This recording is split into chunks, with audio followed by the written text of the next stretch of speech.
KBS의 경우에 1년에 7천억 정도의 수신료가 어떠한 영업 활동을 하지 않고도 국민들께서 꼬박꼬박 내주셨잖아요. 1년에 저희 회사 직원들의 연봉을 다 합치면 4,800억 정도 됩니다. 그러면 민노총 입장에서는, 좌파 성향의 민노총 입장에서는 얼마나 이게 먹기 좋은 문화 전쟁의 진지입니까?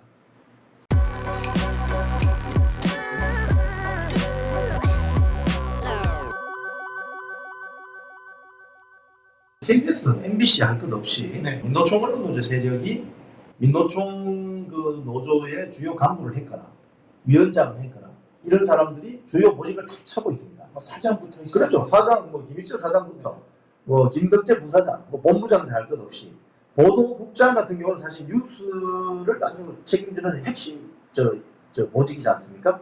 이건 문재인 정권 때부터 민노총 위원장 출신만 3대째 세습하고 있습니다. 네. 그러니까 이러면 뭐 이야기 다 된 거죠.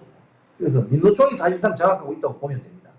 공영방송으로서의 KBS 지금 가장 큰 문제는 뭡니까? 정치적인 단파성이죠. 지금 민노총 하는데 시청자님들께서 방송국에도 민노총이 있나? 민노총은 금속노조만 있는 거 아니야? 이렇게 생각하셨는데 이 언론, 대한민국 언론을 지배하는 민노총 언론노조 세력이 이렇게 심각한 문제를 가지고 왔다는 걸 이제 많이 아시게 된 것인데요.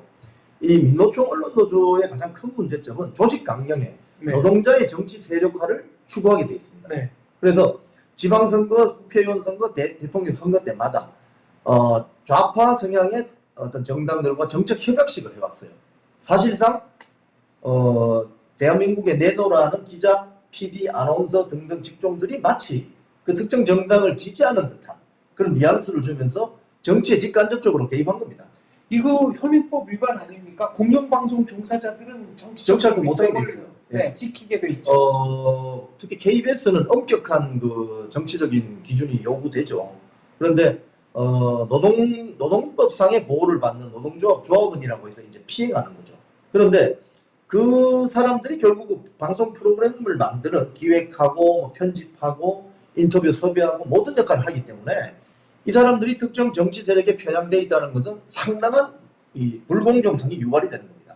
그래서 이건 사실은 헌법소원이나 이런 걸 통해서 다른 건 몰라도 KBS의 기자, PD, 아나운서 등은 민노총 노조에 가입하지 못하도록 해야 하는 어떤 그런 조치가 필요한 거죠. 저는 그렇게 생각합니다. 구체적인 편파방송 사례라면 어떤 게 있을까요? 가장 최근에는 창원 간첩단 사건을 9시 뉴스에 아예 보도를 하지 않았습니다. 그래서 보도를 왜 안 했느냐라고 물으니까 현장 기자들이 아이템을 발제를 하지 않는다.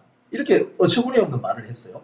그런데 그럼 현장 보도국을 지키는 팀장, 부장, 국장, 주관, 본부장은 뭐 하느냐? 다 1억 이상씩 받으면서 묵묵부답인 거죠. 그래서 뭐 그런 사례가 있었고 또는 그 9시 뉴스 앵커의 옷 바꿔치기 사건 멘트를 뭔가 잘못했는데 쉽게 이야기하면 그 민노총 집회에 어떤 그 집시법에 해당이 되느냐 이 부분을 경찰청장이 해당이 된다고 이야기했는데 앵커가 말을 잘못했어요. 그것을 다시 바꿔서 하는데 이 앵커 옷이 바뀌어졌어요. 그래서 그걸 시청자들이 눈치를 채고 문제를 제기했던 그 9시 뉴스 앵커의 옷 바꿔치기 사건. 이게 사후 녹화에서 그렇죠. 짜깁기 편집을 하는. 네. 예. 근데 그거를 조작한 거 그렇죠. 아니냐? 그렇죠. 그래서 그걸 하려면 구체적으로 이게 어떤 수정 과정이 있었다는 걸 알려줘야 되죠. 근데 넘어가려고 하다 걸린 겁니다. 그리고 최근에 가장 이건 편파적이고 아주 심각한 우리나라 공영방송의 정체성을 뒤흔드는 사건이 북한 인민군 열병식 생중계 사건. 네. 북한 열병식 생중계 화면은 북한의 어떤 그 선전선동부조차도 사후 편집을 해서 자기들이 불리한 장면을 빼고 사후 편집해서 보내는 거 아닙니까? 근데 그걸 KBS를 비롯한 거의 모든 언론에서 이걸 그대로 받아서 유튜브로 생중계를 하든지 했단 말이죠. 이거는 사실은 공산당의 선전선동에 그대로 말려 들어가는 거죠. 이런 건 사실은 모든 국민이 볼 필요가 있습니까? 이런 건 사실 정보기관이나 이런 사람들이 예의주시하면서 보면서 북한 인민군의 변화나 이런 걸 전략적으로 봐야 되는 영상이지 이걸 뭐 KBS, MBC, 연합뉴스 TV까지 왕창 틀어댄 것은 저는 대한민국 언론이 지금 민노총 언론노조라는 조직에 장악되어 있기 때문에 벌어지는 이건 편파적이고 또 아주 심각한 사태라고 보는 거죠. 개인적으로 이용풍 기자께서 당한 불이익이라든가 좀 불공정한 처사라면 어떤 게 있을까요? 가장 최근에는 이제 보도국장이라는 자가 저의 2년 후배입니다. 보도국장이 자기 맘으로 이제 쉽게 이야기하면 그 김희철 사장 체제에 좀 저항적인 선배 기자들이 불러서 겁박을 하는 거죠. 그래서 몇 명 불려갔었어요. 저 앞에도. 근데 제가 이제 불려가서 뭐 일반 유튜브에 나가서 KBS 프로그램에 대해서 이야기하는 걸 조심하라 등 이런 식으로 좀 억압적으로 이야기를 해서 그럼 회사가 할 조치를 하라. 나는 내가 할 조치를 하겠다. 이래서 나와서 제가 허소문을 읽고 농성을 시작한 겁니다. 그런 식으로 언론 자유를 위해서 투쟁한다고 소리쳤던 그들이 이제는 사내 언론 자유를 포괄적으로 억누르고 있는 거죠. 이런 것에 어떤 불이익을 받은 바 있고요. 또 그 문재인 정권이 들어서서 양승동 사장 시절 그리고 김희철 사장 1년 그래서 총 한 6년 정도 저는 그 전에 부장을 비교적 빨리 했지만 그 뒤로 보직 받아본 적은 없습니다. 그래서 아마도 민노총이 아니어서 보직 자리를 안 주는 게 아니냐 이런 이야기를 많이 하죠. 많은 사람들이. 수신료 문제는 어떻게 해결돼야 됩니까? 수십년 지금 분리징수가 결정이 되었기 때문에 이제는 방법이 없습니다. 국민이 하라는 대로 해야죠. KBS 내부의 저항이 만만치 않죠. 이 저항도요.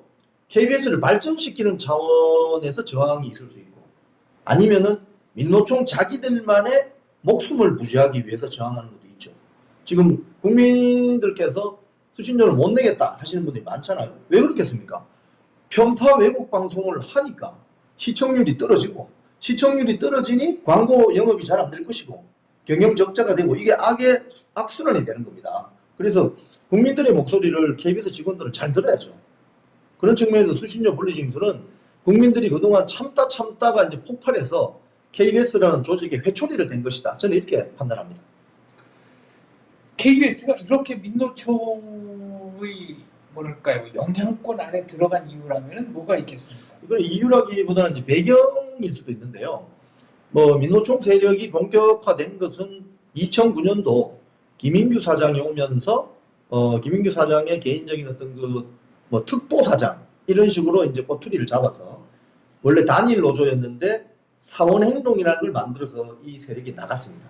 나가서 민노총 노조를 만든 거죠. 만들었는데 이제 그 이후에 이제 숫자를 계속 늘려오다가 결국 문재인 정권, 박근혜 정부가 탄핵되면서 원래 이 회사 내에는 교섭 대표 노조가 있어요. 숫자가 가장 많은.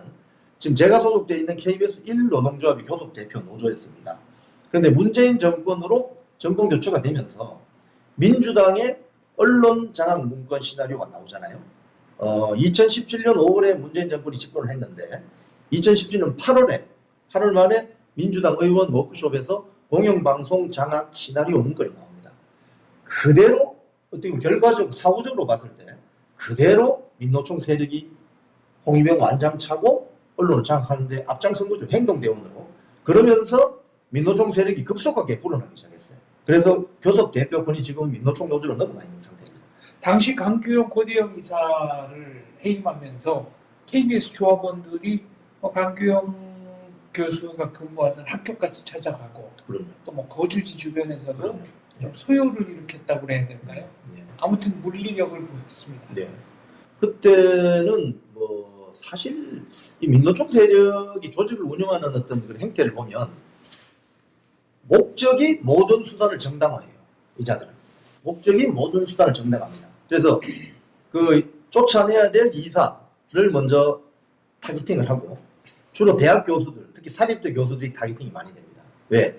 그 사립대 재단을 공격을 하게 되면은 재단이 엄청나게 부담을 느끼지 않습니까? 그렇죠. 그러면 그 교수에게 KBS 이사 그만둬라 이렇게 하는 거죠. 네. 근데 강규영 교수님 같은 경우는 그 재단에서도 그런 이야기가 있었지만 KBS 이사를 그만두겠다는 게 아니라 명지대 교수를 그만두겠다는 사직서를 냈다는 거예요. 그래서 그때 그 당시에 명지대 부총장님께서 아이고 강 교수님 이러시면 안 된다고 해서 강 교수님이 끝까지 버틴 거죠. 그러다가 결국 민노총 세력이 법인카드 김밥 결제 3,500원짜리 탈탈 털어가지고 쫓아냈죠. 그리고 쫓아내고 나서 이사들의 균형이 이제 여야 균형이 무너지니까 고대영 사장까지 쫓아내는 그런 진행 과정이 있었죠. 민노총의 궁극적인 목표는 뭐라고 보십니까? 저는 이렇게 봅니다. KBS의 경우에 1년에 7천억 정도의 수신료가 어떠한 영업 활동을 하지 않고도 국민들께서 꼬박꼬박 내주셨잖아요. 1년에 저희 회사 직원들의 연봉을 다 합치면 4,800억 정도 됩니다. 그러면 민노총 입장에서는, 좌파 성향의 민노총 입장에서는 얼마나 이게 먹기 좋은 문화 전쟁의 진지입니까? 그렇죠? 국민의 방송 KBS가 국민을 위한 방송을 해야 되는데 자기들의 문화 전쟁을 할 수 있는 너무나도 꿀단지 같은 진정인 거죠. 이걸 놓고 싶지 않은 겁니다. 그래서 KBS를 민노총의 노영 방송화 시키는 것이 이자들의 목표입니다.